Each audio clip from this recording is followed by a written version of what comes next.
ஏங்க விவசாயத்தை பற்றி வீடியோ போட்டால் ஏங்க லைக் பண்ண மாட்டீங்க? ஏங்க நானும் ஒரு விவசாயம் தாங்க. மது அருந்துவது உடல்நலத்திற்கு கேடுன்னு சொல்கிறோம். அதை நம்ம வாங்கி மது குடிக்கிறோம். அது தயாரிக்கிற கம்பெனிக்காரன் கோடீஸ்வரனாக இருக்கிறான். சிகரெட் பிடிப்பது உடல்நலத்திற்கு கேடுன்னு தெரியும். அதை நம்ம வாங்கி சிகரெட் பிடிக்கிறோம். அது தயாரிக்கிற கம்பெனிக்காரன் கோடீஸ்வரனாக இருக்கிறான்.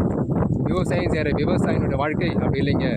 1க்கு 2 கடன் வாங்கி முழுக 2 மாடு கூட்டி நெல் விதையை விதைத்து நடவு நட்டு தண்ணீர் பாய்ச்சி களை எடுத்து மருந்தடித்து உரத்தை போட்டு இதுக்கிடையில் காற்று மழை வெயில் வெள்ளம் புயல் இதையெல்லாம் கடந்து வேலை வேலை வேலை என்று சொல்லி தன் வயிற்றுக்காகவும் நாட்டு மக்களின் பசியை போக்கவும் தன் வயிற்றை அரைவயிரம் கால்வயிரமாக பட்டினி போட்டு இரவும் பகலுமாய் தன் வாழ்க்கை முழுவதும் விவசாய நிலத்திலேயே கழித்து அறுவடை காலங்களில் நெல்மணியை அறுவடை செய்து இந்த ஒட்டுமொத்த உலகத்துக்கே சோறு போடுற விவசாயி ஆகிய நாங்கள் பிச்சைக்காரனாக இருக்கிறோம்.